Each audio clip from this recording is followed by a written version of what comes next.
Hey there, and welcome to the round of 16 Highway to the Zemus Zone 4. This is game 2 between plumeriaknight, the 5 seed, and microKorgs, the 12 seed. microKorgs has a 1-0 lead in this series. plumeriaknight wants to fight for a game 3. My name is Sheep Launcher. I'm here with Enja Dave. And Dave, this is looking to be a really good race between two really good runners. We have a Porum hero to start. This white mage has really gotten a glow up during in these flags. What are you looking for from this Porum? I personally like Porum as a hero. She's got any sort of access to Berserk Blink early is nice. She's got she's got a decent agility, so you can easily manipulate her down if you need to, or if you want to anchor her. Yeah, and if you find a decent weapon for her early on, she can kind of do some surprising amount of damage in the early game. It's great. Want to take a look at microKorgs' naming scheme here. Could you endure 10 minutes of Crush Phase? Hope to never find out. Well, I mean, if an Edward shows up, we might have to. Edward's not going to, or if we have low DPS and a ribbon. Yeah, that's true. That evil wall in the king spot could be a lot of fun if it were required for anything. But taking a look at these objectives, you've got your 3 standard objectives: Wyvern, Bahamut, have Kokol Forge, the Legend Sword, and Adamant. The 2 other objectives: defeat Mylon Z, wherever he happens to be, and conquer the Vanilla Ribbon Room. So the moon is going to be hard required. Yes, it is. We are going to be on a hunt for a Darkness Crystal. Very much so, and yeah, it looks like with these 2 runners, they're both very highly skilled, both making it to the brackets really for this far in the brackets for the first time, but both are very highly skilled. We're glad you're with us. We're underway. And Porum gets joined by Edward. Valvalis hands us an Hourglass 2. Not much to go on here, Dave. No, not at all. So with this kind of start, we're looking for a Dancing Dagger, or we're looking for a Heron Robe and a good bow and arrows. Yeah, we're gonna need to get some damage right away. So there are some looting opportunities maybe in the Overworld. Where would you be looking to go here?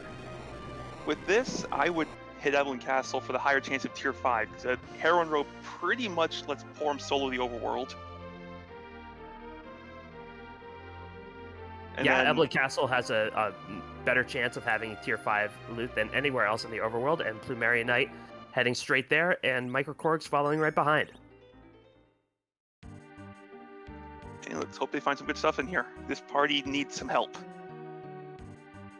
While they're starting their looting, do want to thank our restreamer Psychonaut and our tracker Dathis for doing the hard work behind the scenes so we could bring you this great race today. We're really looking forward to it. I see a Charm Rod, fantastic for a Black Mage if we had one. Yeah, nobody currently in our party could use it. Silver Wrench, which is a mid-tier Sid weapon for a Sid we don't have.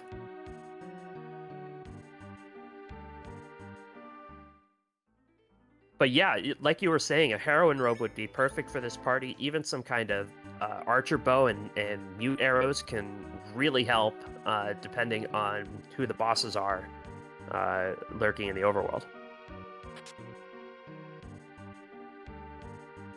A Zeus Gauntlet there is a nice pickup.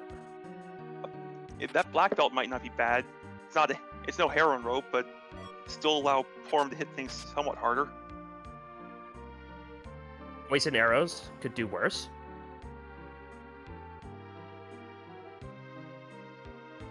But other than that, kind of slim pickings so far in the Evelyn Castle.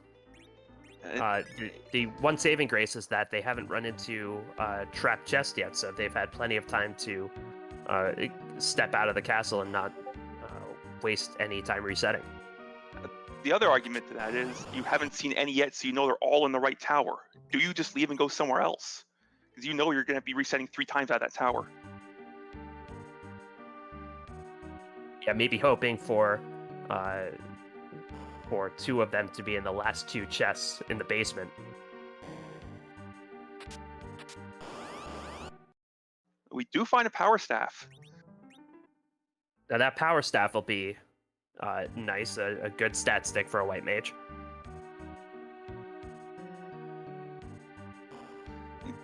Power staff black belt. If you can back row that Porum, she can still do some good. And we find our 3rd trap chest, so the rest of the tower is now free. Unless you do the thing that I tend to do and forget which chest has the monsters in it. Oh, none of us have ever done that ever in a race. Never. But yeah, that power staff definitely worth going back in for. And an assassin dagger. A little bit interesting. Eddie needs something to help him hit stuff. The assassin dagger has the nice capability that against enemies that aren't chipped with the boss bit, the assassin dagger has a chance to inflict the swoon status, which makes them die. Plus, with that starting hourglass 2, we can set up 3 very free swoon procs. Yeah, so if Dark Imps or Baron Guards or something like that pop up that normally this party wouldn't be well equipped to handle because they do hit hard, those would certainly make that a little bit easier and help these runners get a foothold in the seed. microKorgs heading into the Mist Cave finds Odin there, not required, but wants to get a little bit of experience. Oh, it's a good play, get some levels party, and we have ha ha ha staring down Edward on Hobbs. And he can stay staring down that duplicate Edward. Absolutely no help on Hobbs. But that our runners will be happy that they won't have to face Golbez in a worse spot.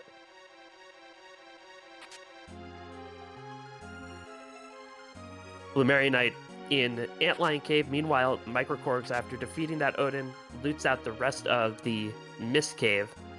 Didn't see anything in there of huge import. Mist Cave is another good choice. Since it's an out-of-the-way location, it's weighted to higher tier loot, minimum tier 3 up to tier 6. Korg's finding a samurai bow. Yeah, that chat is saying a samurai bow.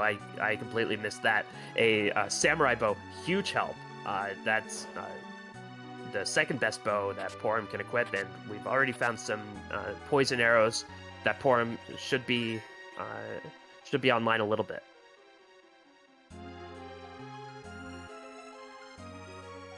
Korg's doing a little shopping percent, maybe looking for a dancing dagger. plumeriaknight finds charm arrows as well in the Antlion Cave, but I don't think he found a bow yet.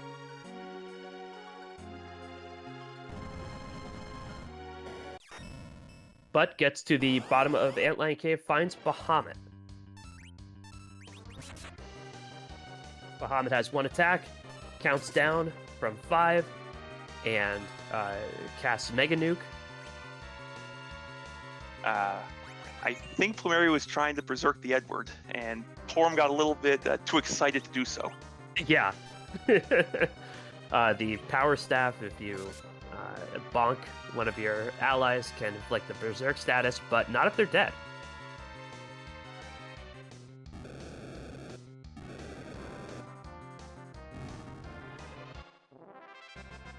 plumeriaknight does use one of those precious star veils and gets through that Bahamut.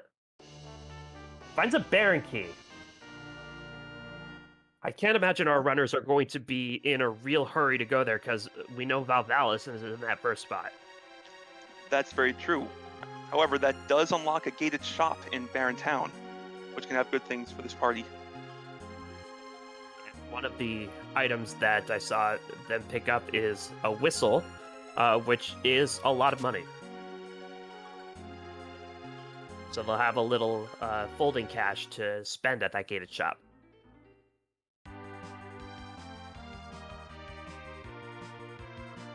microKorgs not going to use the Star Veil yet. Going to try and brute force his way through this Bahamut. That samurai bow is allowing Porum to hit things hard enough that they should be able to get through the 1,000 HP at this spot. Plumerian Knight visiting Baron. In the Baron Inn finds Young guarded by Kainatsu in the first spot. Another boss that could be in a harder location. The first spot in Baron Inn only has 400 HP. So that Kainatsu in a good spot. Oh, we see heroin robes for sale in Baron shop. That is wonderful news. And time for Plumerian Knight to clear out the inventory to get some cash to get that. And as Dath is pointing out, there were samurai arrows in the weapon shop. That shop is going to basically break the overworld.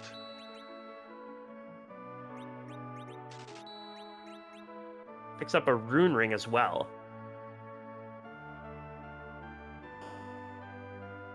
Rune rings have a little bit of defense and magic bonus.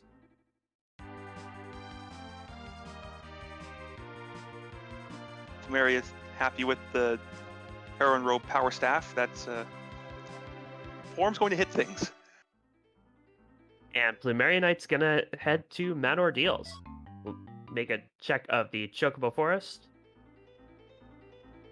I think that was a Charm Rod. He did go a little fast for me. I believe that's correct.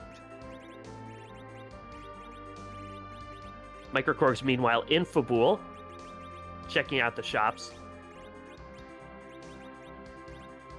And nothing of interest in the weapon and armor shop.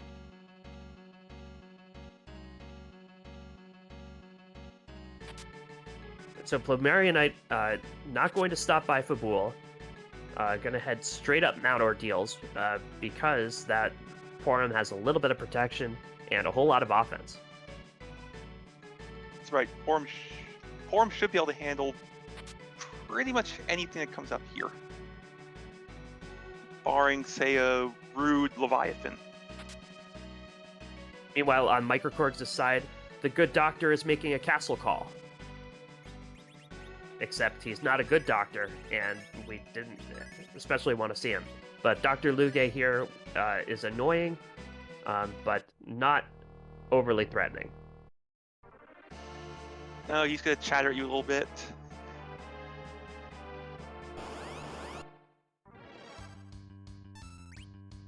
And Plumerian Knight finds Mylon Z, French vanilla, up on Ordeals and an objective.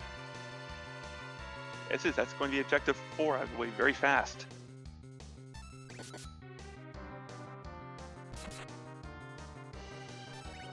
Now, with no way underground yet, you don't expect microKorgs to put off Mount Ordeals for too long. But if he does, Plumerian Knight has that advantage. Oh, microKorgs getting the explode from Balnab. Yeah, it could get a little dicey. The good thing about Dr. Luge in this spot is you get a full heal after the fight, so we don't have to see the poison walk. Some of us would disagree about that being a good thing. We have some Poison Walk fans in this community. Plumerian Knight through Mylon Z and runs into orbs on the back of the bridge. Oh, this could be. This is probably one of the bosses Plumerian Knight least wanted to see here. I don't believe that Porum is back road. Now that Porum is hanging out in the front row, so that indicates to me that Porum is not back row glitched, and that means 215 on that big orb, not too bad.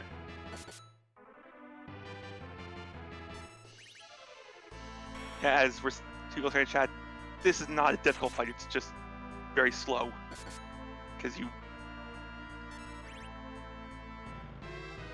it just does 10% of your max HP every Mazer, And with a healer, you're not in any danger of dying. And microKorgs receives the hook from defending Fabul.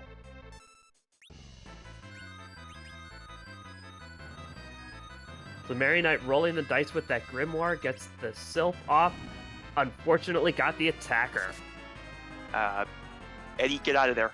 Get out of there, Eddie. Oh, that Globe 199 hit Eddie in the face.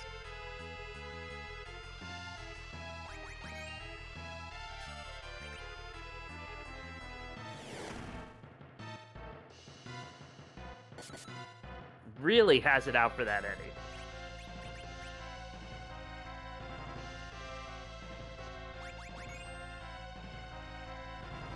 And having to use a bunch of life potions. But otherwise, is still standing and not in too bad a shape.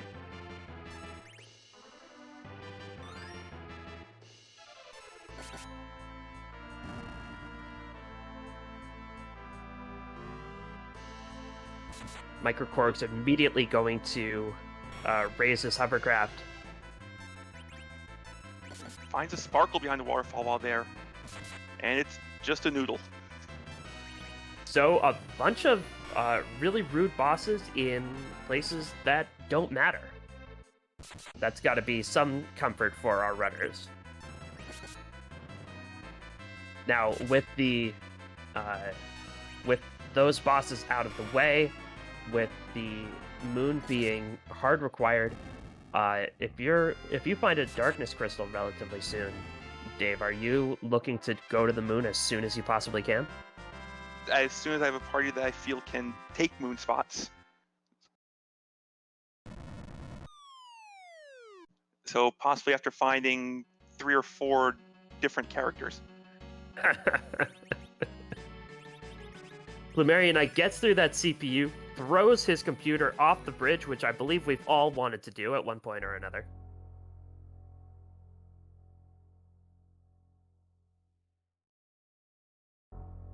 And we'll head into the changing room. Meanwhile, microKorgs wasting no time looking to see who that character is on the hook route. Just about anybody would be really useful for this party. Rosa's especially useful, and a sparkle in the Rubicante spot. That's sparkle. Oh, we might have alt gauntlet at the changing room. Oh, and I didn't see what the item for completing Ordeals was.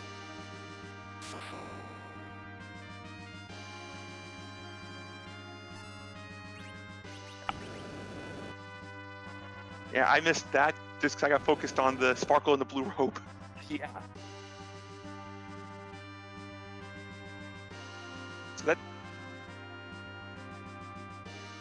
So our runners know that if they don't find a magma key anywhere else, that sparkle cannot be Wyvern.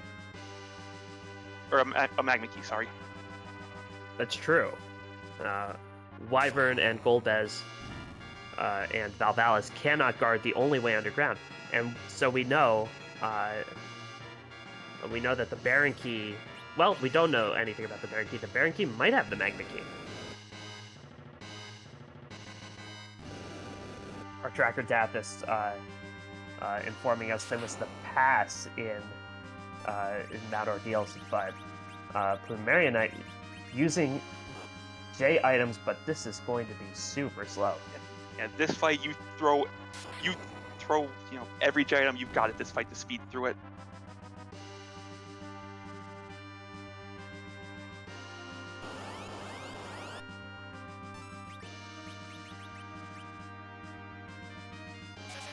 microKorgs picked up a Stardust, which Plumerianite could really use right now. And a couple of Strength Rings. Yeah, microKorgs' looting is going to make his trip through this gauntlet significantly faster. Well, it does make sense that we've just started the month of October, and the haunted house on top of Ordeals has all of these spirits and ghouls. Hey, there's getting into the season. Solo Lilith, I believe that's the last fight here. Though it is a shame that Porum is experiencing this, because Rosa seems like the person most likely to want a pumpkin spice latte.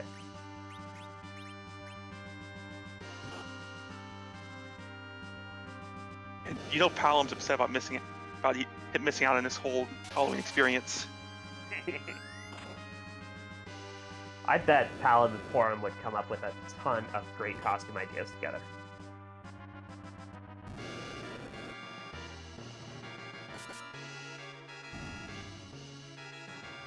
Have you ever seen, like, creepy twins go just completely go all out for Halloween and win whatever costume contest they're involved in? I have not gotten to experience that, but it sounds fantastic.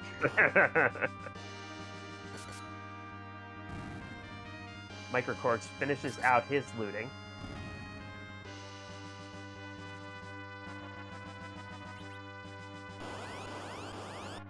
And I believe this is the last fight, a double Lilith.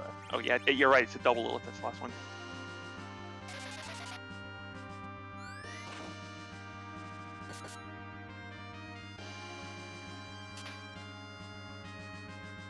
And will Zerk up his murder child and take care of it. A nice little overworld mini grind as well. I believe that was enough to get Porum to Berserk, and I think Blink as well, so... Great to have for that, for whoever's lurking in the second spot at Baron Inn.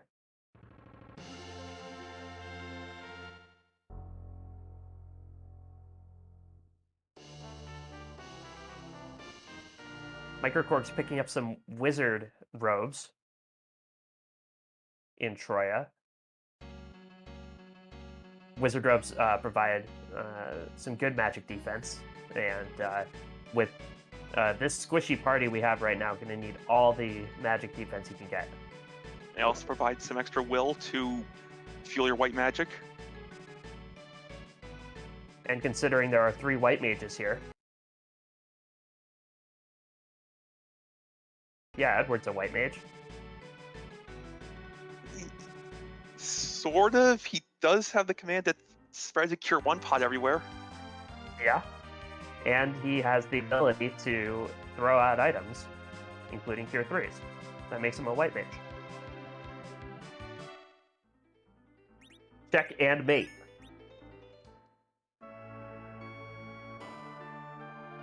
Plumeriaknight heading right back into Baron Inn, wants to pick up that Punch Mage and go through a turtle to get him. microKorgs making his trip up Ordeals, going to find a very haunted and computer-controlled mountain. But a very lucrative one. Oh! Oh, there's our Wyvern. Wyvern in the second spot. So you're asking before how quickly do you go to the moon after finding a darkness crystal? I was asking that, yes. Now I believe the answer is as soon as humanly possible, because that is darkness crystals now go mode. Yes. Very true. Wyvern's opening attack, just a magnet. That does inflict stop on Edward, but it's not going to stop the murder child. The murder child's already berserk and is going ham on this dragon. And slices and dices her way through. Oh no, microKorgs is Forum seems to run out of arrows, is now trying to punch an undead Mile to death. You know, I can understand being frustrated. But that's not the right way to go about it, I don't think. Plumeriaknight picks up the pink tail from Baron Inn. microKorgs, meanwhile, completes his objective, number 4.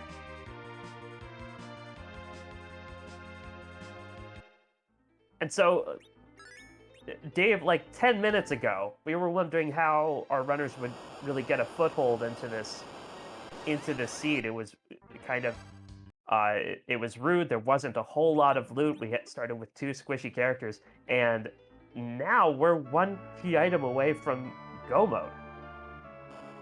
And we don't know how buried that darkness crystal is. I mean, as of right now, we are still looking at potentially having to go down a hook route with, well, D-Lunar's Plague or Pale Dim in the Rubicon spot. That's right. Unless Baron Castle leads to darkness.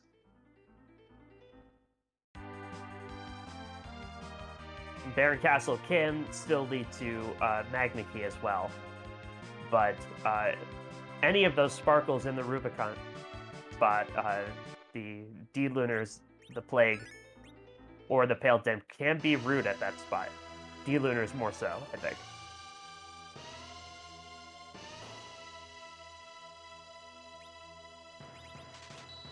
Question in chat about the starting item. The starting item was an Hourglass 2.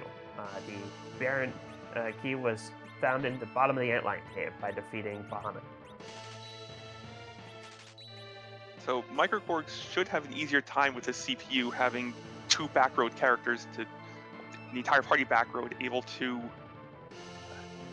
deal full damage to the backroad CPU.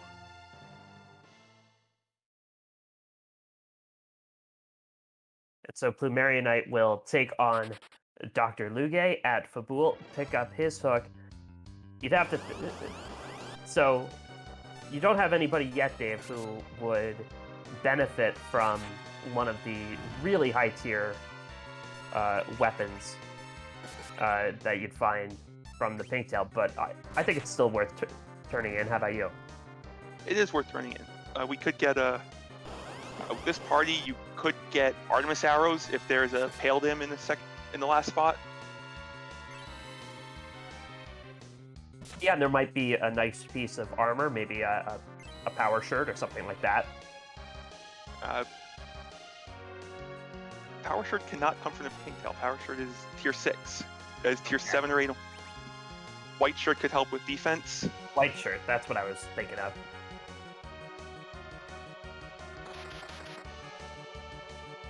Yeah, with this party, I would be hoping for Arty arrows, because we have,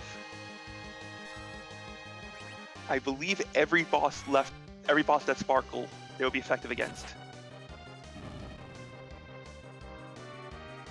Yeah, Arty arrows, really good no matter who you're facing, but especially against those sparkle types, it's going to really make things better. And not to mention whoever's lurking in the King Queen Evelyn spot. And microKorgs should have a little bit easier time dealing with the changing room here. Found a lot of J items in the Evelyn cave. I see a big bomb and a firebomb to get through the full undead parties. Used a Stardust on the group with souls.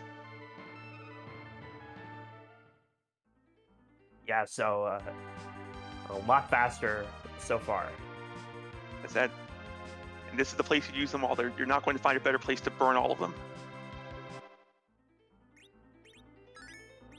You mean you don't want to finish the game when holding on to 99 elixirs? What if you need them? I know there might be some sort of super secret post-game boss I need to use them on. Exactly. plumeriaknight gets the news of his Nope Noodle in the waterfall. He's gonna let sleeping snakes lie. We're using a Grimoire in this pack because those souls do absorb fire, so the big bomb will not be terribly effective.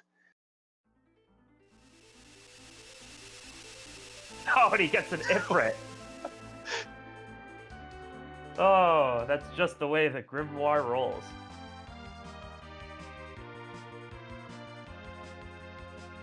I mean, it was a better choice than the bomb, assuming it doesn't roll exactly Ifrit. Literally anybody else. Well, maybe not Chocobo.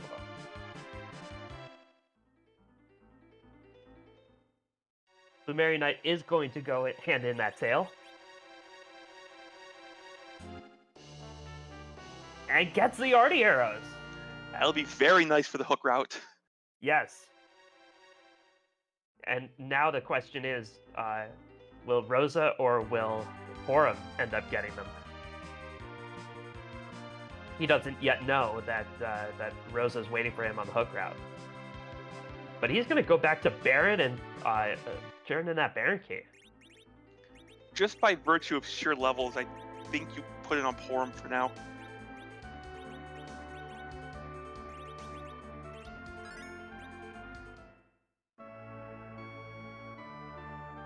microKorgs is through that gauntlet, has his pass, and even though the moon is hard required, the pass, while not a key item, still nice to have. And the last objective completed will probably be the ribbon room, so I'm honestly not sure if it's faster to walk or warp out and take the pass if you're down there. I think it's faster just to walk it at that point. Yeah, if you go back and safety save and go back to the save room, probably 6 of one, half dozen the other. But it's still nice to have in your back pocket, just in case for some reason you need to have it. Or in case we manage to find both paths for the forge before going to the moon. That is true. In which case you'd much rather turn in that forge and complete Cape Bahamut and not have to worry about the ribbon room at all. Also gives you an option if, for example, there's a really rude boss, an evil wall or something at Cape Bahamut.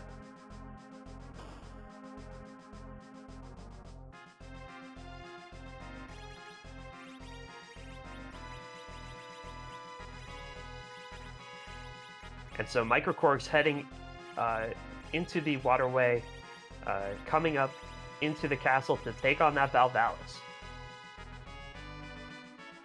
Now, fortunately for our runners, Valvalis here does not get high defense while spinning.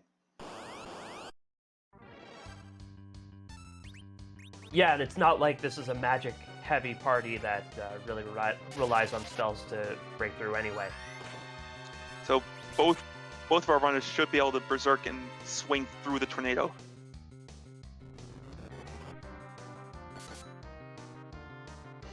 Yeah, and that Porum doing Bafo damage, just like we predicted. Porum being our main damage dealer.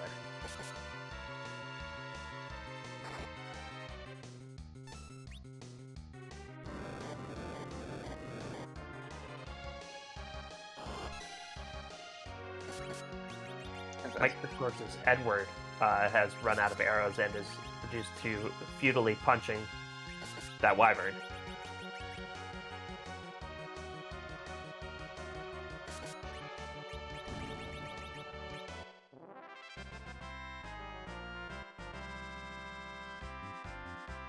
plumeriaknight through Valvalis.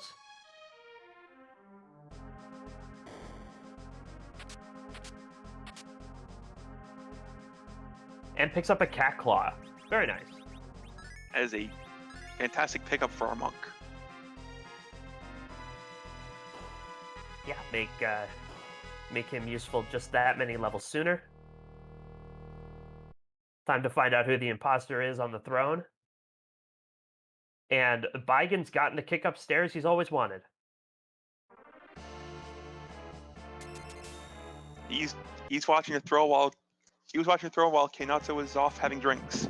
Yep. That's how he gets the promotion. He got promoted over Kainatsu, and Kainatsu was drowning his misery in some apple pie or whatever they serve at the Baron Inn.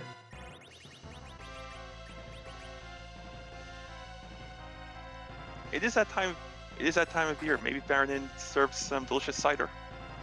Yum. I think that's Final Fantasy VI, though. Korg's having a rougher time with that Wyvern. Could not kill before Nuke Phase started. I believe this Edward has Medusa arrows on him and not doing a whole lot of damage and has to take a reset. Here's hoping Korgs. Good. Korgs is checking the shop. Going to find the good news. Yes. Heroin robes, rune ring, samurai arrows.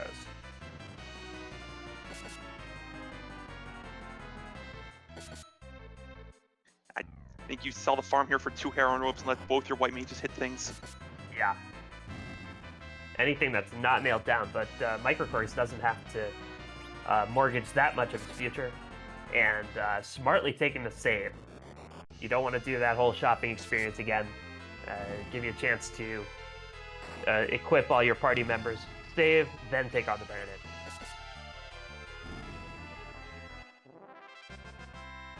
And with the new heroin robe in hand, Wyvern is going to become a pincushion. The Marionite through that Baigan, gets another character, and there's an edge. This is huge. That's our grind taken care of.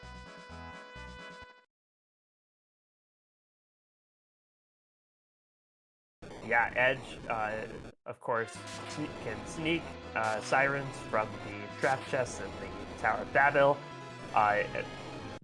and also just an all-around great character. This party kind of rounding into form. And so now, especially, Darkness Crystal means go, go, go. Yes, it does. Especially once Plumeria dives down a hook round and finds the Rosa waiting for him. That's right, he doesn't have that Rosa yet. He'll check that trash can and come up with a Luca key.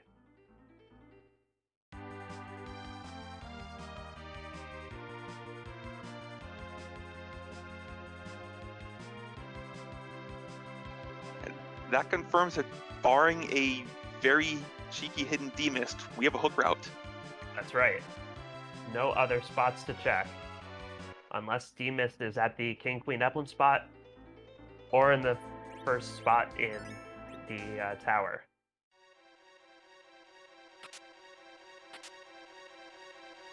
But that would just be too good. It would just be too good. We can't hope for that. I'm a bit of a fan of the D-Mist at King Queen with Magma Key after they only find out after you finish the hook route. Yeah. Yeah, that's a good one. That sure is a good one. microKorgs showing us that the starting kit did give us 2 sirens for the price of 1 to start with. So even before getting Edge involved in sneaking sirens, it might be worth it once our runners get underground. They might find it helpful to pop a couple sirens just to give themselves some breathing room.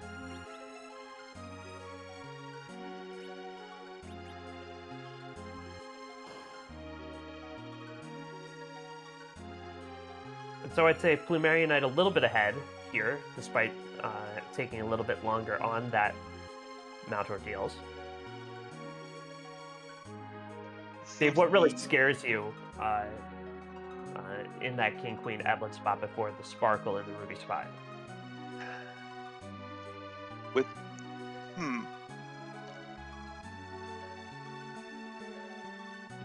well, things that could be rude there. Evil Wall isn't as scary as it would be with most parties because you have the Eddie who can just hide and let the Evil Wall kill itself. Yes, and a lot of other rude bosses have kind of already been taken care of. No Golbez, no Kainatsu, no Baigan. Hell, a lot of the worst things right out of the pool. And other things that could be rude just because they're split up, like Dark Imps or Baron Guards with the Hourglass to deal with. That's true as well. Something like Antlion might hurt a little bit. Dark Knight Cecil might be the worst thing to find there. Well, that's true. The Dark Waves can pack a punch. Plumeria finds a bandana, doing some looting. Not ready to dive down the hook route yet, doing some extra looting here, and that bandana is really helpful.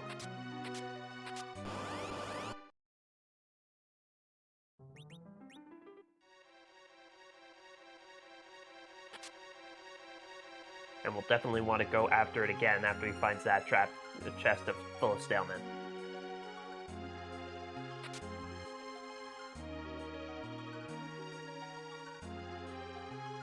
Meanwhile, microKorgs through that valve. The arrows have no problem getting through that tornado.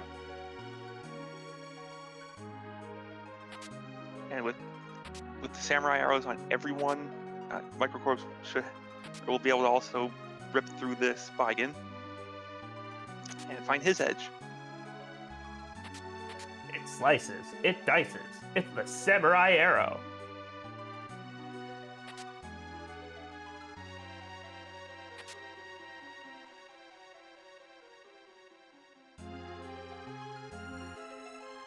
This Baigan is not going to know what hit him. And no one expects the murder child. Well, remember in the vanilla game, it was the murder child who originally blew his cover, so Porum really has it out for Baigan. Both the twins do.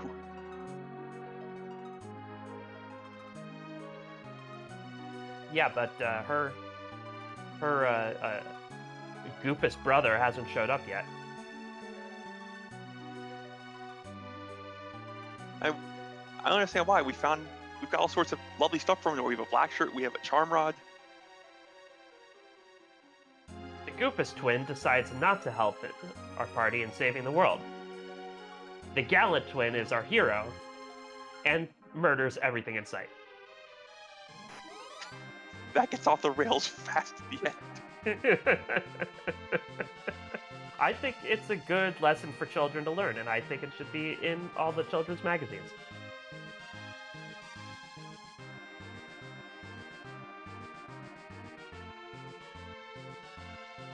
So microKorg's about to exit the Barren Castle. Plumeriaknight on his way down, not searching for the Mad Ogre chest. Must feel his levels and items are good enough for now. And short of a Masa, there's not much I think Plumeria will be hunting for in those chests with this party.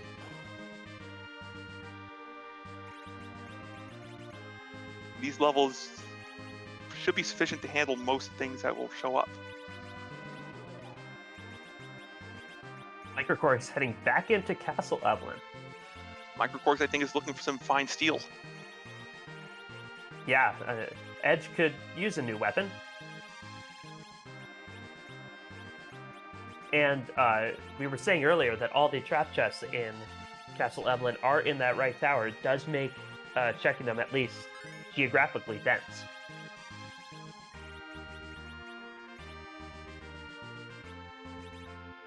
Pointing out in chat that the Mad Ogres in Castle Evelyn also have wine to steal. That they do. And while Plumeriaknight is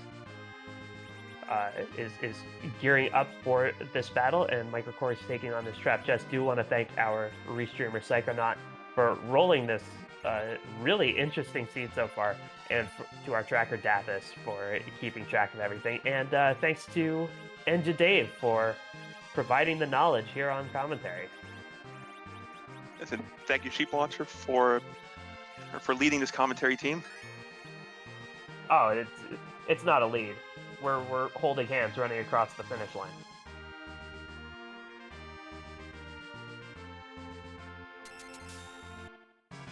Plumeriaknight stares down Mylon and friends.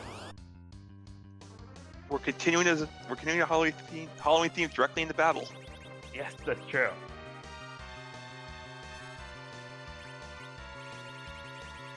The Zombie Dance Party is one of the friendlier bosses that can show up here. Yeah, if you have any J items left over, might want to use some of them now to get rid of those gas. This spot does not have very high magic, so the lit 1 counters aren't going to be super threatening. Yeah, there aren't a ton of places where a lit 1 counter is going to be super threatening. It is annoying, because every time you do anything, Mylon's like, haha! But that's it. And Mylon's physical attack only comes out every other turn, so you don't have to deal with the high physical here as often as with some bosses.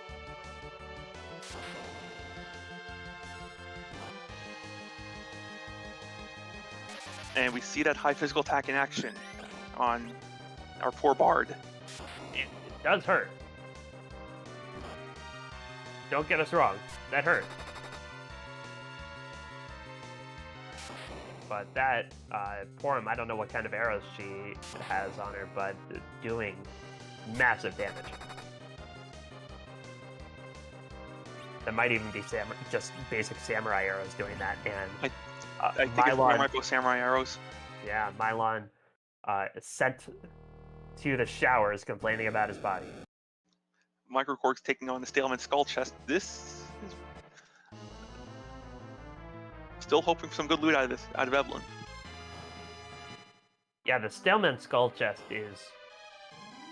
Would you say it's the most annoying trap chest in Evelyn? I certainly would, especially if those Stalemen decide they want to start proccing sleep on your characters. Yeah.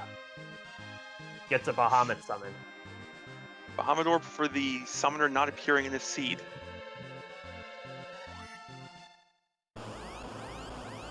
So that's a whiff.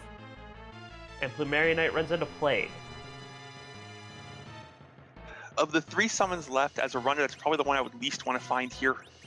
Or 3 sparkles left, I should say.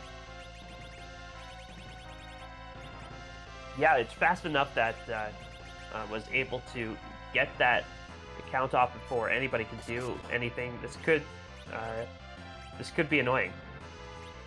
After we see Plumeria downing the bard, going to raise him to reset the count. Yep, just your standard raise and reset strats.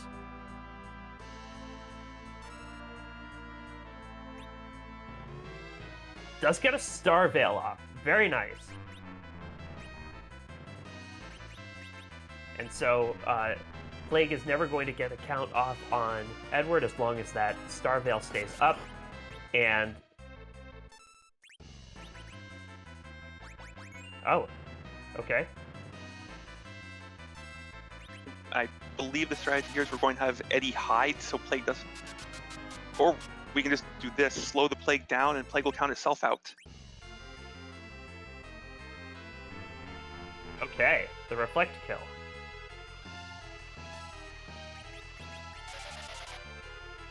microKorgs exiting out of Castle Evelyn must have liked what he got in that trap chest. I didn't see what it was.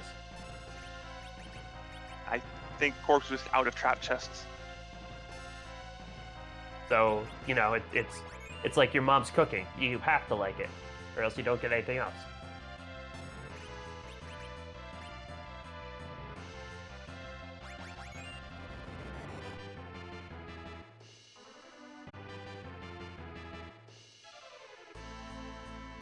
And Plumeriaknight gets through that Plague.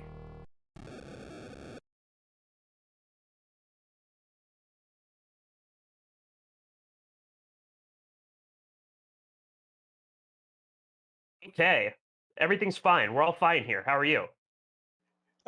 Doing good here. Just had to put out a few fires. Yeah, we are back. Sorry about that. We are. You didn't miss a whole lot while we were dropped. The Plumeriaknight went and checked the free chest in the Feymarch. Found just a Bacchus wine. And Dave, I believe you saw the bosses in the Feymarch? Yes, it was Dark Imps at the Leviathan spot and Ruby Sprite at the Queen spot. So that's either quarter or full leg. Yep. Either way, it's not going to be checked, so we won't worry about it. Plumeriaknight heading to Dwarf Castle.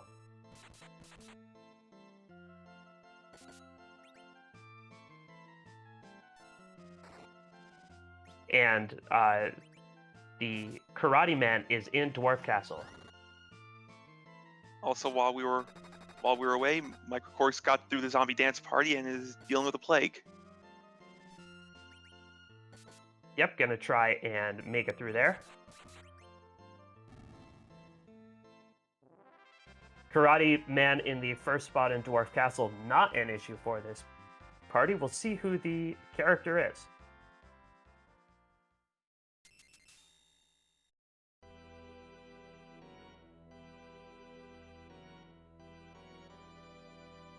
Octomam in the second spot, not a big deal. And that's a Sid. Edward, you've served us well, but your time is over. I was going to say, Edward put in some work in this seed, but the bearded engineer gets the call. And you know, and to Dave, I'm sure you have no opinion on the engineer being in this party. None at all. He's my kind of engineer. When somebody doesn't work, hit it with a hammer. I bet he uses I instead of J, though.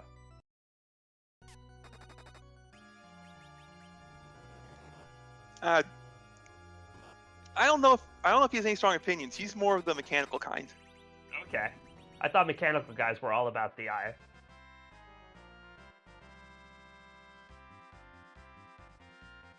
But plumeriaknight is through the sushi roll. And we'll watch the hand go slowly, and we'll see what Luca has for us. While that's happening, do want to thank our restream team, Psychonaut, our restreamer, and Dathis, our tracker, for working behind the scenes to get the stream back up and running when Golbez tried to wrest it away from us. Thank you both.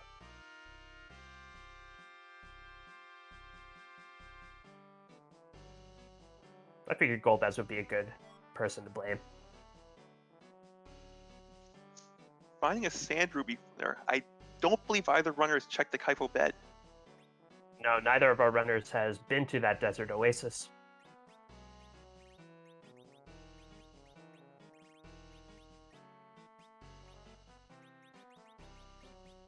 And Golbez was just upset he's not going to be getting to do his comedy routine in the seed, so he had to do something about it. I think so. microKorgs finds the pitfall, and that's a Sura at the top of tower. Thank you, microKorgs, for checking that. I'm not sure Plumeria did not get to see it on his stream. Sura up there, super annoying. Has a ton of HP. If the speed is manageable, but if you don't do things in the right order, she will heal herself for just about all of that HP at a moment's notice. I'm not sure if Korgs' Porum has wall yet, but that fight is fairly free if Porum does. microKorg's gonna head straight up the tower. You know what this means, Dave? Keyless Tower. Oh yes, we've seen Keyless Tower. We've seen this pay off many a time throughout this tournament. It pays off every single time. Literally every time. Plumeria not happy with seeing what's in the bed.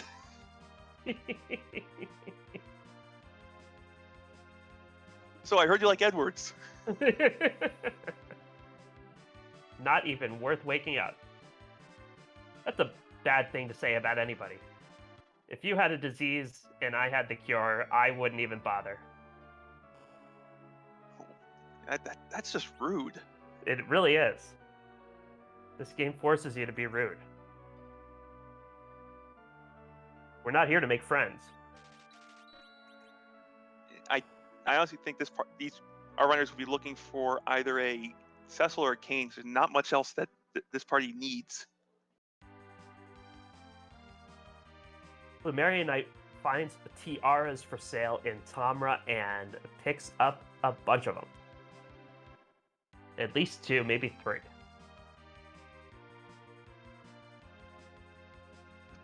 microKorgs with the mute knife on edge, going to very quickly deal with this Asura. Yeah, that mute knife does 4 times damage to mage type enemies. Asura can cast Cure on herself. That makes her a mage type enemy.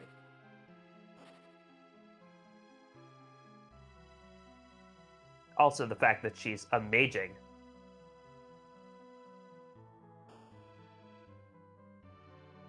Dave, did you get that? Yeah, I that was good. Thank you. So magic here is not too bad. It's possible Edge locks into a Cure 3 loop, and we don't even have to worry about walling up. That's true. The Cure 3s don't do much. It's the Cure 4s you got to worry about. But if you can get her stuck in a Cure 3 loop when Edge is doing 7k, that's not an issue.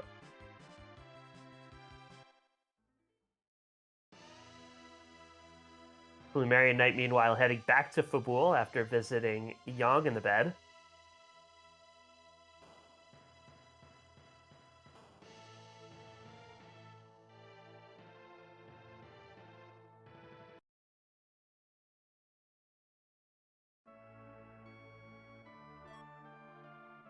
And gets 1/2 of Forge. And then has to leave a bunch of his stuff with with Sheila. No, she asked for a little bit of payment. That's all. And And Sheila's tower pays off. It's the Darkness Crystal. microKorgs, it's going to be very. We're about to see a whole bunch of sirens being stolen on that side, I think. Yep, going straight to the chests. microKorgs is in go mode. And what did I tell you, Dave? Keyless tower. Every time. Every time. Every time.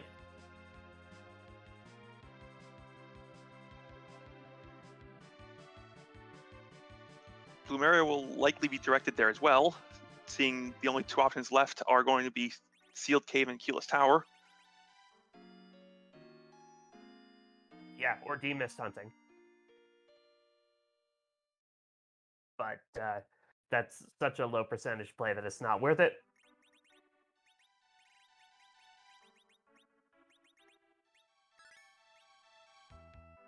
And microKorgs, it's time for the real power couple of Highway to the Zemus Zone 4, Porum and Edge. Porum cries, Edge sneaks. And I see this being a perfectly valid combo.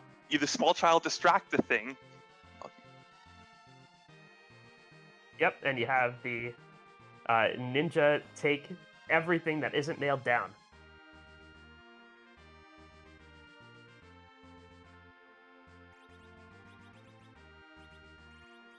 So, you have two bosses up on the moon that you have to face. You have the Zeromus fight at the end. Porum doesn't get to relative agility 2 until levels 57 or so. How many sirens are you thinking here, Dave? You get 34,000 per siren, probably 25, 26. If you just want to take them both to white immediately, so you can power through the moon. If you're going full Zerkers, you might feel go a little bit lower. And you still want that many to get Yang up to punching for good amounts. So I would take somewhere in the 20s. Yeah, the party is a good party. It's a Z party. It is a little bit awkward, where hybrid strats are kind of the order of the day, and to do that, you got to get that rose up to white. We also have the option of leaving the heroine robe on Porum to go for 42 agility, but that's... And then with Cat Claws and Edge just being speedy on his own, you Zerk the three of them up and have Rosa on healing duty. That's true. On Plumeria's side, I mean, Sid would basically be sitting there cheering everyone else on. It could be the chemist, like he usually is. And also a target for that counter nuke to go at.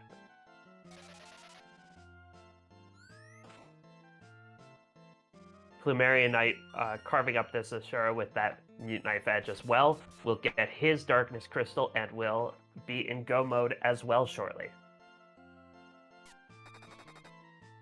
And then you'd have to imagine he'll do the same thing as microKorgs, where he tries to sneak as many sirens as he can. So we're going to be seeing dueling grinds soon, looks like. Eggs for days. To answer a question in chat, yes, Slingshot is on. I don't believe anyone in either party is in Slingshot range. Yeah, there haven't been any instances where any particular character has stayed down for a lengthy period of time.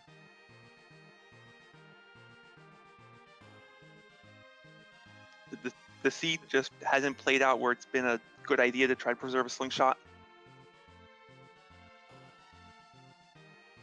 Yeah, for a lot of the seed, especially with the starting characters, we had Porum, Hero, and Edward to start.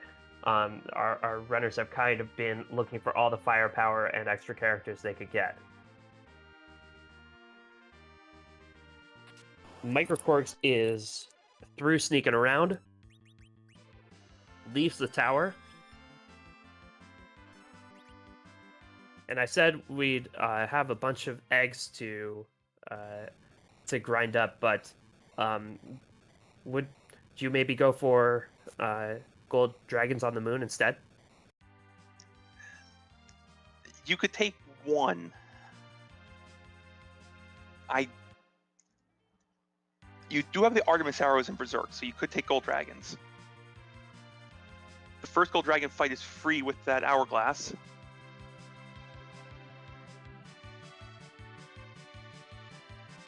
Eggs would be easier and safer, I think.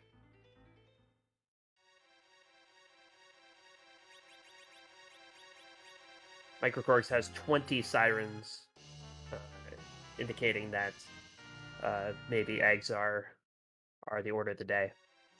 I believe so.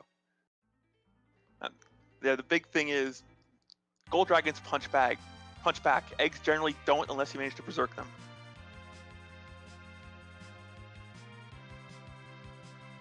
microKorgs picks up his stack of Artemis arrows and will go summon the whale. microKorgs looking for another character before starting the grind, it looks like.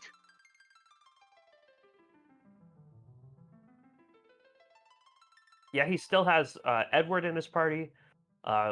Would certainly consider giving up that Edward for a cane, maybe. I don't know if we found any Cecil weapons. Maybe an ice brand. I don't think we found anything much better than that. I'm not sure if there were any light swords in any of the shops underground. Even that would be enough to get you through Z. Yeah, a light sword certainly would be the minimum that you'd want to feel comfortable having a Cecil with. If you're looking at maybe doing reflex strats, maybe a Quack Kid up here. That's something else I'd be looking for. Quack Kid would 100% be a pivot to reflex strats.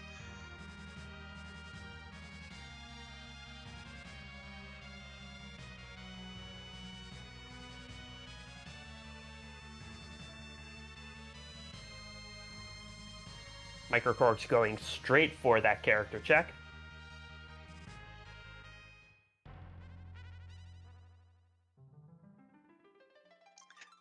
Come on, quad word.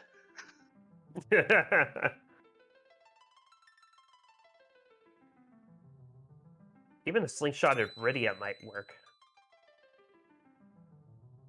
And you've managed to speak that into existence. So, heard you like kids. That can do a lot of damage.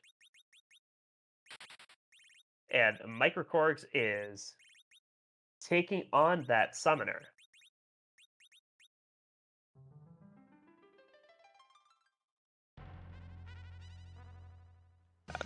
Do we know how many sirens microKorgs has? microKorgs has 20 sirens. That's about 8 or 9 short what you'll need to get ready to nuke just off eggs.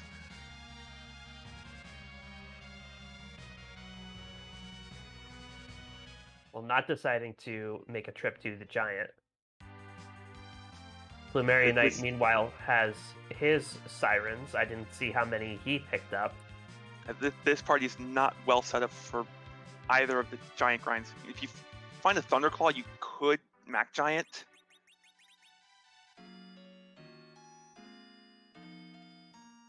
But yeah, that'd be a lot of time spent sneaking Sirens just to go up to the Giant.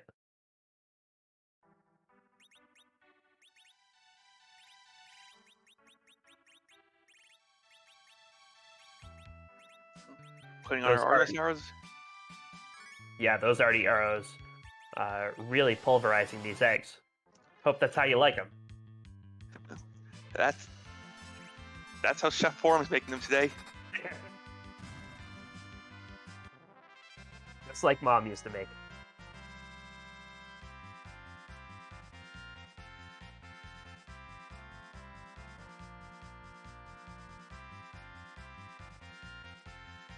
And so we have dueling egg grinds here, and it'll be really interesting to see how many eggs our runners do before they start feeling comfortable. We've Rilgon in chat saying that might have been a good idea to take a pair of gold dragons first while still on the moon. Actually, that is a walk. It's not a long walk, and it would get a quick. It would be an extra 60k on Rydia from the slingshot. That is true. Plumerian Knight has 14 Sirens left, I believe.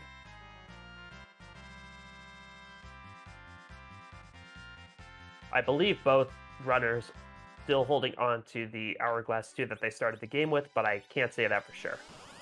I haven't seen either runner use it yet, so I would agree with you.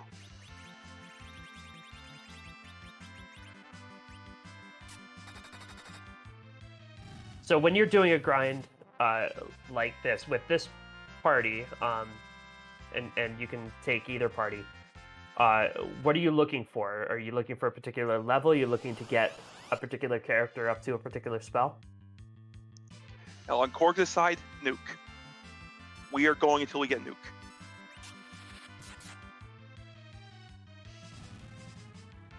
Gets the swoon kill on that egg, nice.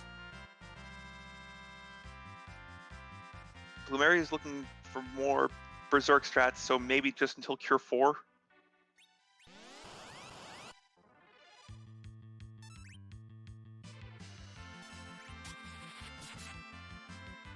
And so thinking about what could be awaiting our runners, because both of our runners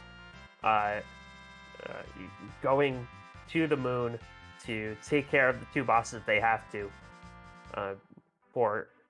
get their crystal. We haven't seen any free bosses yet.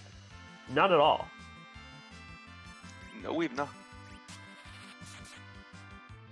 No, so Baron Guards, Kypo Guards, King Queen Evelyn, Dark Imps, Water Hag, Dark Knight Cecil at Bahamut Spot. It could be free, especially for Plumerian Knights Sid and Young. There are runners maybe could be getting confident here. Yeah, there is a very good chance that we have 2 free bosses for our remaining objectives. Plumerian Knight picks up a Siren from the egg. Always nice to see. Yes, the old get a freebie. Yeah, buy one egg, get one free.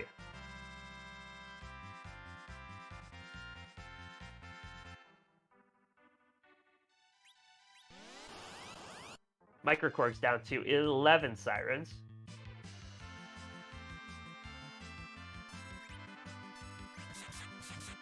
And so both runners had a slow start because of their parties, because of the lack of loot available, but both runners have really completed most of their fights really crisply. I think Plumerian Knight might have felt slowed down in Mount Ordeals. maybe microKorgs felt like there were some checks he did that didn't work out. If you're either runner, do you feel behind? Do you feel like you have to catch up at this point? Given how both runners have run this, I don't think I would feel terribly behind in either player's shoes. Yeah, I don't think I would either. Plumeria and I did make the Dwarf Castle check that didn't turn into anything, but didn't spend much time there at all. And like I said, none have had huge problems with bosses so far, so it seems to me like both runners should feel like they're running the best race they can, and they're in a good spot.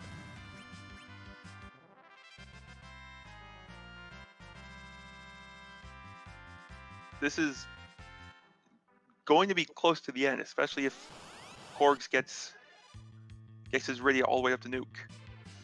That'll be a very quick reflect kill.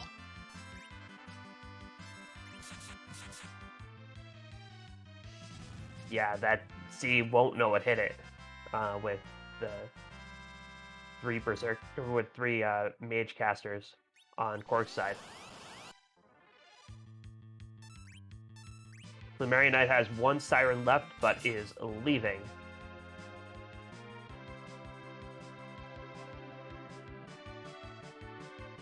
Going to use the last one to steal some silk webs.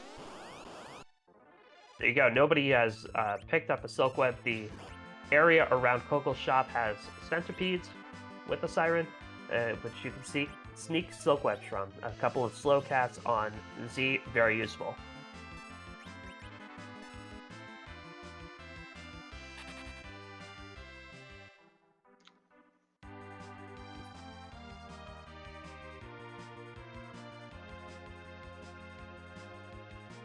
Swinging by Dwarf Castle.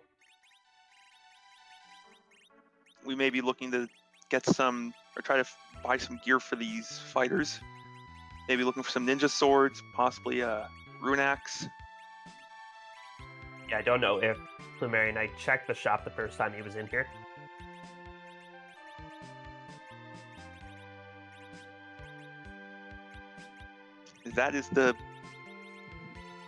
That edge would like some better swords. And just to remind everybody, the 5 objectives, our runners only have to complete 4 of them. So once the runners complete Cave Bahamut and conquer the Vanilla Ribbon Room, which they each have the material to do, they will have completed 4 of the 5 objectives and will have their crystal.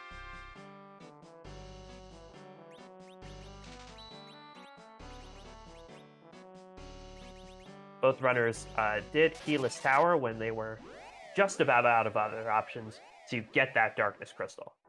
You love to see it. To answer a question in chat, we have not spied Cave Bahamut yet. Nope, Plumeria Knight hasn't even visited the moon yet. And microKorgs just visited it to see the character on the lunar dais, which was Rydia.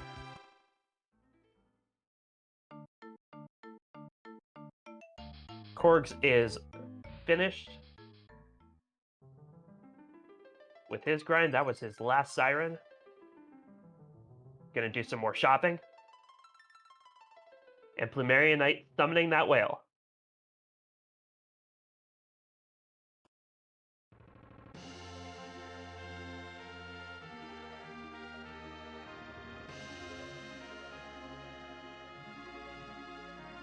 Korgs found something he likes in the Atomra weapon shop.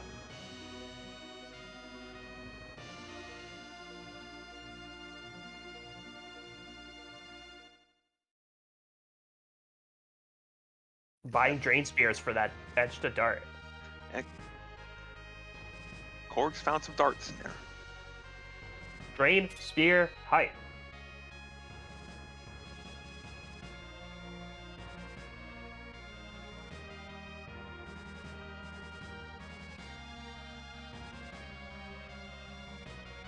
Plumeria Knight on his way to the moon will go straight to Cape Bahamut. Does not care who's on the lunar dais.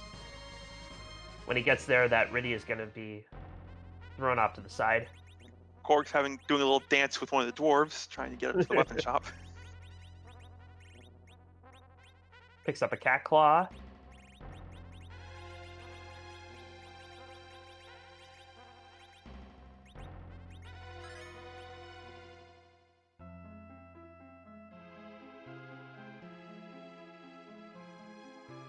And plumeriaknight heading down. There are no trap chests on the way down to Cave Bahamut, but probably will not be stopping by any of them to check.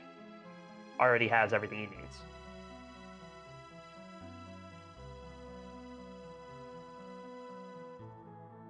And there is a free fight in Cave Bahamut. King Queen Evelyn does not get any freer.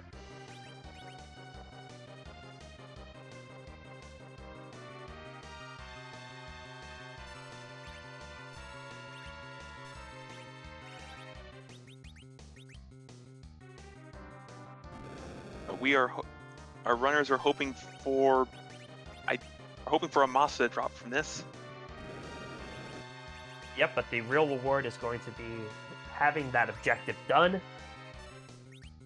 King Queen Evelyn will do Fire 2 and Fire 1 for a few turns, and then they realize what they're doing and become conscious and fade away. Question in chat, where was the Wyvern? The Wyvern was in the second spot in the Baron Inn, and the Witchburn spell was a magnet, which is a fun one to see. Depending on your party going into that spot, it could be rude stopping one of your heavies. And microKorgs had a bit of an issue with it, but both runners were able to get. microKorgs did have to reset out of it the first time, but after picking up a heroin rope, was able to power through.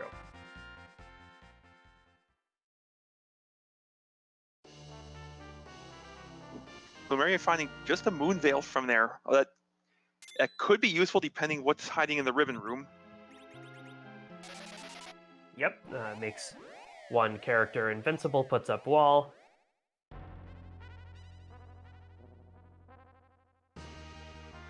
Now we haven't seen Antlion yet, and we know Antlion's on the move. Maybe Antlion's in the ribbon room.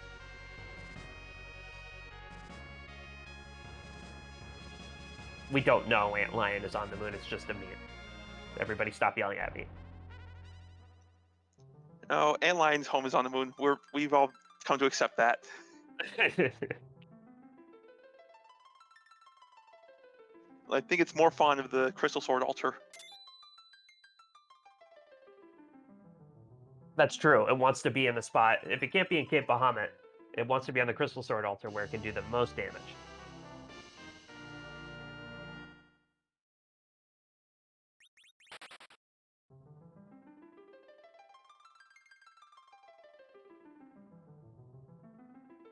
microKorgs also finding King Queen Evelyn. There are some runners here who would start nuking this fight. I don't know if it's faster to do so. With two white casts and a nuke, it would almost certainly be faster. We don't have the nuke. I'm not sure if two whites would get you there, but even with edge swinging, as Alchemy's pointing out in chat, microKorgs was taking the time to rearrange his inventory. Yeah, it's better if you do something instead of just sitting there. But microKorgs takes care of objective number 2 and will follow plumeriaknight into the lunar subterrane, into that ribbon room. Oh.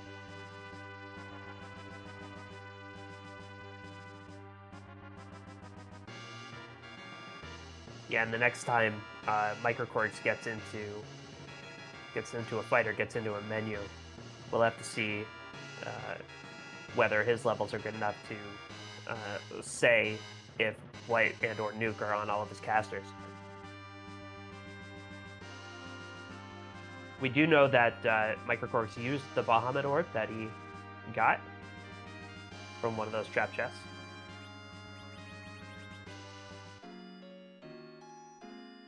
And plumeriaknight uses that cabin will take on that ribbon room.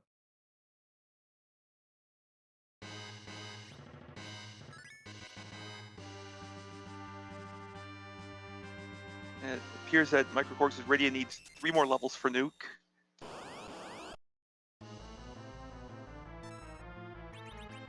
And we've got vanilla D-Lunars in the ribbon room.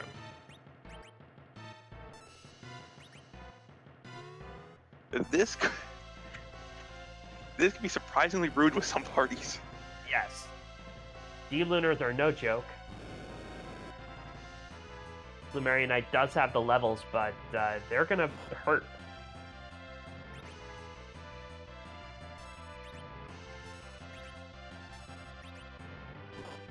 Does have that Moon Veil.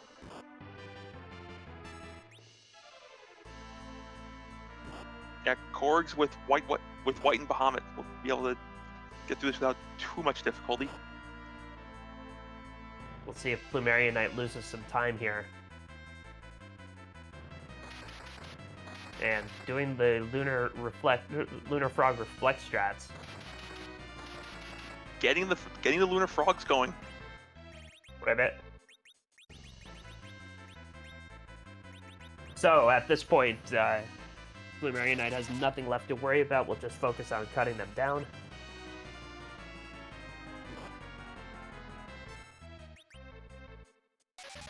And now that Porum is no longer charmed, smooth sailing.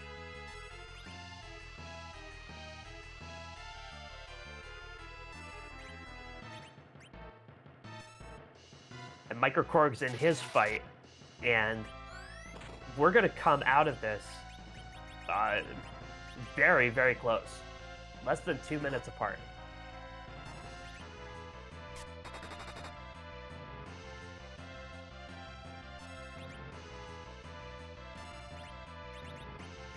This is shaping up to be a photo finish.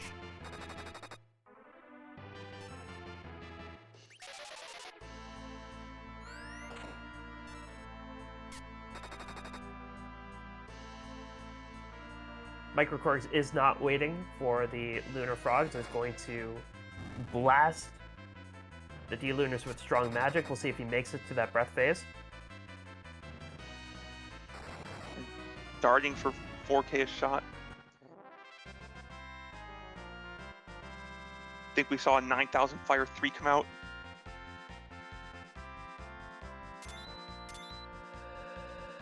Plumerian Knight is through, gets his crystal. We'll see if he even checks the prizes. And Korg's right behind him. A Stardust Rod, that'll be nice for microKorgs. And Plumerian Knight exiting out, going to go back on the whale and use that pass. I guess we'll get to see firsthand whether it's going to be faster to walk or to use the pass. Both runners are going to use that pass, though.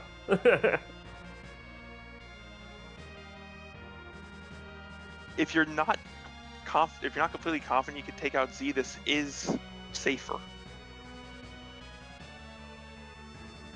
Yeah, and by safer, it means it's less of a lead-up time. Less time walking the second time if you wipe to Z the first time. Correct. This is a time save if you take a wipe at all. All right. Well, both of our runners heading to Troya and gearing up from there. This is coming right down to the wire, and soon we're going to see who's waiting for us at the end of the game.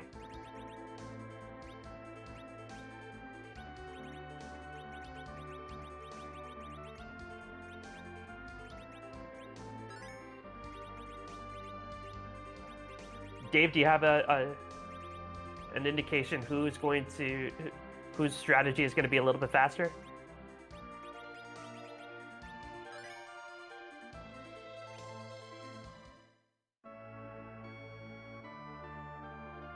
Well, Plumerian Knight is going to walk in, and I'm seeing some flags up in chat. We can't really move Zeromus around, Zeromus has got to stay right where he is, but we do give him a makeover, so we are not beating up the same old person every time. Our art director, Scala Kitty, responsible for the vast majority of it. Engine Dave, on your broadcasting debut, please do the honors. Ask the question. It's a question we're all waiting to hear. Whose butt are we going to kick this afternoon? Yes. And is it going to be cute? Does he even have a butt? Is this butt really responsible for threatening the world? Maybe that's more philosophical.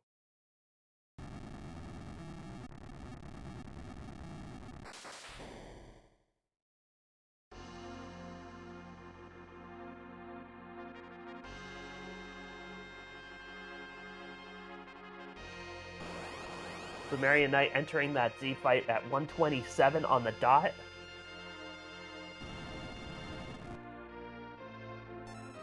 It does appear that Porum got to white from the ribbon room fight.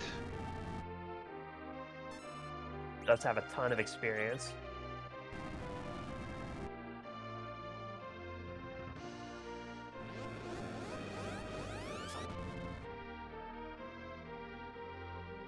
And microKorgs entering the fight at 127.36. So a 36-second lead going in for Plumeria. This could be a photo finish.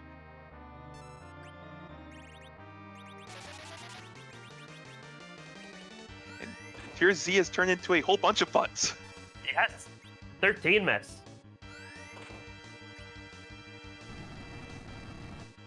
Do do do do do do do do do do do do.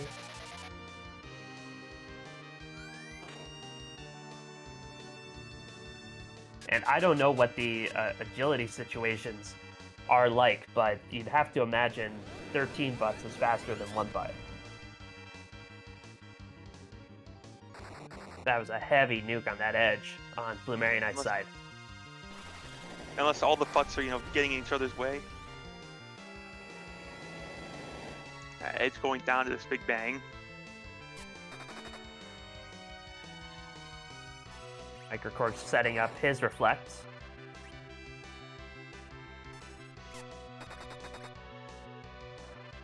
I don't remember microKorgs stealing a silk web. Did he find one somewhere? He might have. He definitely did not sneak one from that centipede. microKorgs, Z being friendly on microKorgs' side, bouncing that counter nuke off a wall.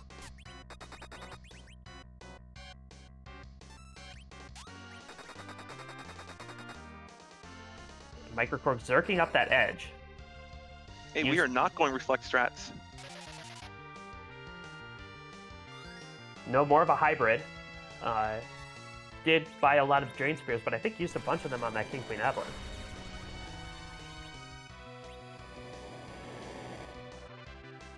And going after with I believe, a full moon and a Mute Knight. Yeah, that appeared to be an unnerfed.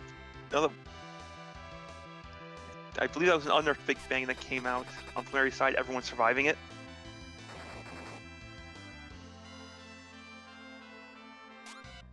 Porum deciding she's not going to die today.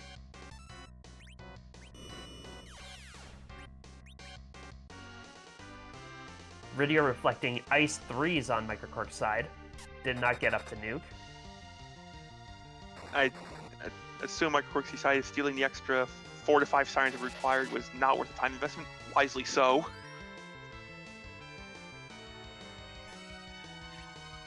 Pure 4 goes off. Plumerian Knight throwing everything in his inventory. Has some stars for the occasion.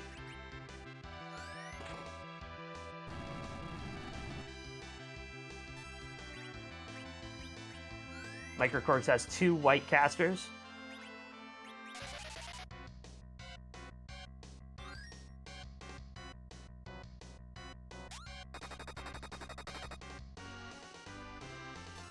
That dart on Plumerian Knight's side putting in some extra damage, but the white's doing a ton for microKorgs. Here comes the big bang on Plumerian Knight's side. This is unnerfed. Well, that was the 9-roll Big Bang, I believe. All Good on stay Rosa up. for surviving that.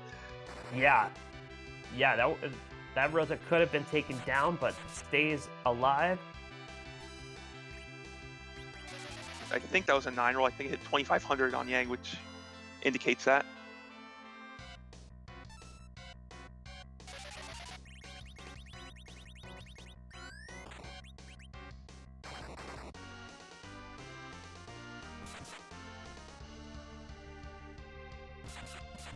We have More whites coming out.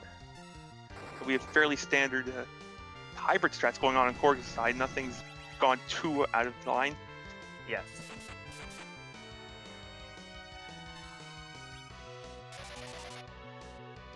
Yeah, that edge even without Hanzo Steel still doing quite a bit of damage.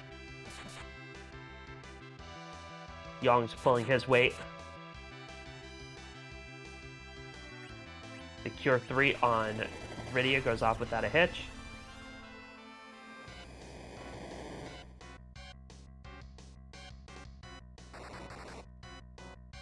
Plumeriaknight gets a friendly Big Bang roll there.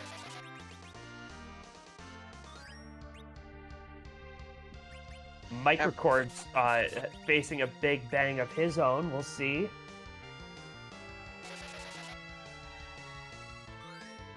Oh, Rydia decided she didn't feel like dodging. So the Rydia with the wall. And it doesn't. But that's it. microKorgs pulls it out. That is the shake and the crackle. microKorgs wins with a time of 1:32:49. And microKorgs will be going on to the round of 8. microKorgs booked his trip to the quarterfinals with a thrilling finish.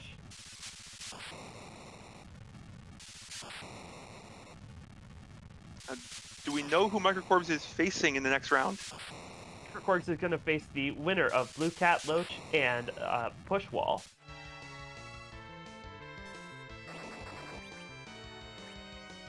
And we are joined by microKorgs, our newest quarterfinalist, GG microKorgs. You are on mute, so you can unmute yourself and show all your adoring fans. I have remedied the mute situation, and wow, what a close race. Based on my talk with Plumeria in the spoiler chat, it seems like my early gamble with that mute knife up on the top of tower probably did it for me, because it seems like he did a little bit more of the seed than I did. Right, Just a little bit more. Yeah, he did Dwarf Castle, and that might have been the difference. But your Z fight, you actually went in behind on your Z fight about 36 seconds, and your reflect hybrid strat kind of pulled that out. Going into the seed, it was rough with Forum and Eddie start, and not a lot of loot on the Overworld. What were your thoughts heading into it? Yeah, I mean, as I saw those characters, I was contemplating, would I have to just kind of do the whole circuit of the Overworld shops looking for a dancing dagger? But then I guess we got the early-ish hook, and I somehow wound up with a bunch of samurai bows. And then after that early wipe to Wyvern, where even with the samurai bow, I was getting very underwhelming damage, I kind of remembered, oh yeah, you have Baron Key, and maybe there's some good stuff in there. So I was really happy to find those samurai arrows, which then made the Wyvern fight much quicker, much easier, and just doable.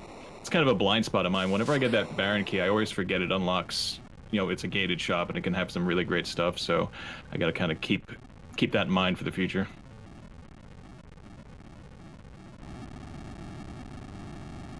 Yeah, and that Baron shop was really kind of the key to unlocking the full potential of Forum, who really did all the work for you in the Overworld. Yeah, for sure. And was that where I got my heron robe too? Yeah. So I think when I saw that, I kind of felt silly. It was a few wasted minutes with those Baron fights without that. So from there on, I felt okay getting through the hook route, but knowing how good Plumeria is, I kind of figured I could potentially be behind by a little bit, and the gamble at the top was simply I had a mute knife, I had an edge, I have a source of Zerk, and let's see if this pays off. Essentially, I knew if the darkness was go mode at that point. So if darkness was in the Feymarch freebie or Sheila won, and Plumeria didn't make the same call as I did, then obviously he'd be getting that darkness a little quicker. So I was I was pumping fists when I saw that darkness pop up. So when you saw the Rydia, was there ever any thought of pushing her all the way to 50? No, I kind of consulted as I was flying on the whales, consulting like grind charge, and it seemed like maybe 29 sirens at that stage at least were needed, which would have meant I had 20 at the time. So I said, nope. These Rose is going to be pretty strong, and my 2 fighters are going to be pretty strong by the time I get through the 20 sirens. And I got that one for free for the 21. And I figured, even Ice 3 from Rydia is better than whatever Eddie was going to do. And then I was pretty happy you got the Stardust at the end to kind of boost those Ice 3s. Yeah, that was a nice find in the ribbon room, and your your hybrid strategy for the Z fight, it really seemed tailor-made for it. Your Z seemed very manageable. Yeah, I made the I don't usually count damage unless I'm like one of those special strats. I'm not too great at zerking and then taking off the zerks and skipping the refill, but I was counting because I wanted to know, not that I was going to take the zerks off. I'm not even sure if I had the means to do so, but I wanted to know if I could just keep throwing spells as quick as I could. So I was counting, and I realized I got to that refill spot pretty quick.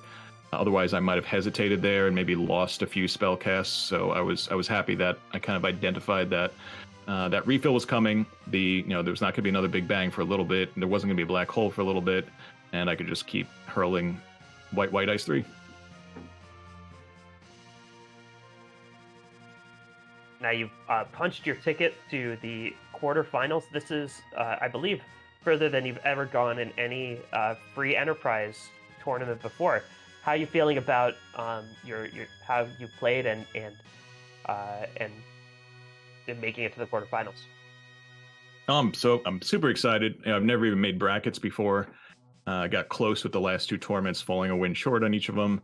So I was happy to make brackets, and then I was, I had some difficulties in my first round against AOD, and Frankie and I had some close races, but I knew Plumeria would be a pretty big test here.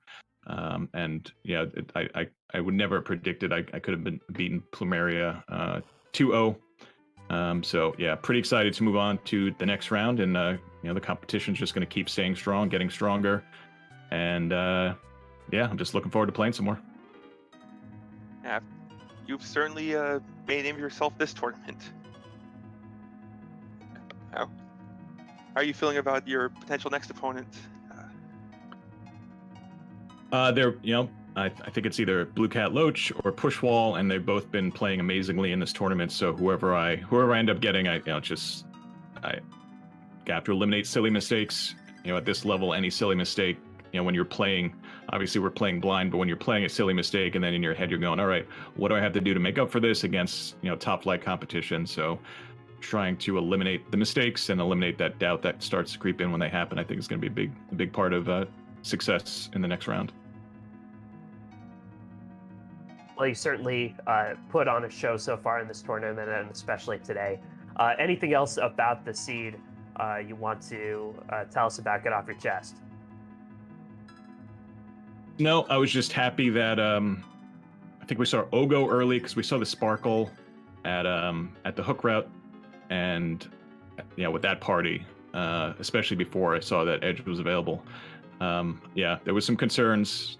Who that could be, and then we got the Wyvern out of the way, and Ogo was somewhere, and so I was just, that was kind of a little bit of nervousness, like, okay, I had a rough time on the hook route last seed, and will it happen again? But yeah, I'm just really excited, and to get the win here. GG to plumeriaknight for the series, and 2 very close. We were in Z fights in both seeds at the end, so that's, I think, as a viewer, I love seeing that. So, and as a runner, it's a little terrifying, but thrilled to get the win. congratulations once again on making it to the quarterfinals. GG's, and best of luck the rest of the way. Thanks a lot. Thanks everyone on Restream. Thanks everyone for watching, and enjoy the rest of your day. You too. plumeriaknight finished in second with a time of 1:34:20, and we are joined by plumeriaknight now. GG's. Oh, thank you. That was a good race. It really was. It was really well run. You ran it very superbly, I thought. How about that Mount Ordeals changing room all gauntlet? That was interesting. I didn't know if I wanted to commit to that, but I figured get Berserk on Porum, and maybe that makes the rest of the checks easier.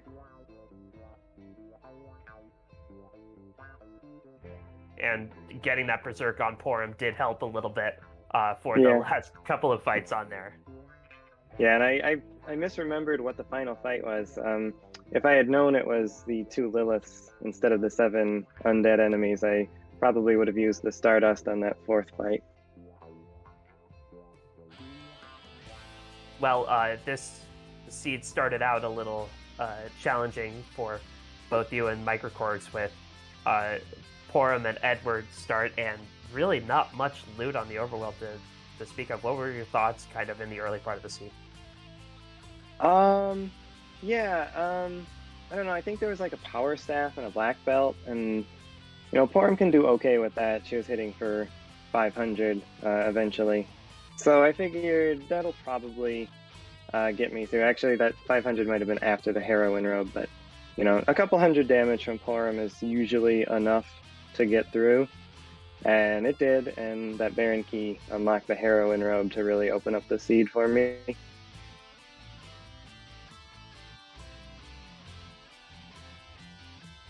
And so when you got that darkness crystal from the top of tower and were put in go mode, was that kind of a panic situation?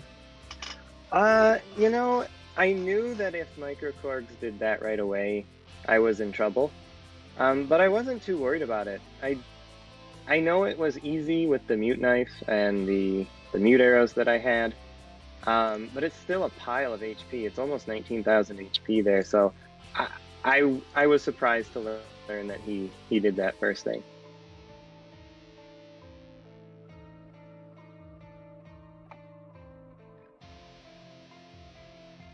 And so I just kind of wanted to ask, this has been a really tremendous tournament for you, and making it to the round of 16 is really a great accomplishment. How are you feeling now about your run through?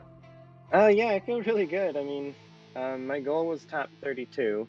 My original goal was to make the tournament, and then when I got that first place in the first qualifier, I said, well, maybe I can get top 16, and so I met that goal. And then I wanted to make it one round, and I made it one round further. So not too bad. And I feel like in the top 16 round against microKorgs, I proved that I belonged here. So I'm not unhappy with how I played. You've had a fantastic run so far. Do you have any plans after, now that the tournament's over for you? Do you ladder? Do you plan on doing other things? Yeah, I'll probably do some ladder. I'm participating in the A Link to the Past randomizer league with the hovering sick kids, so we're gonna be focusing on that as well. Well, that sounds like a load of fun. So it'll be fun. Yeah. Yeah, be sure to give plumeriaknight a follow, because he certainly proved what a talented runner he is, and a fantastic tournament overall. Engine Dave, got anything else for plumeriaknight? No, I think we can let our plumeriaknight go. plumeriaknight, right, sounds good. Congratulations, a tough race today, but you performed wonderfully, and a great tournament, and best of luck in the off season. Thank you. Good job on the restream, everybody. Good luck to microKorgs moving forward, and GG. GG.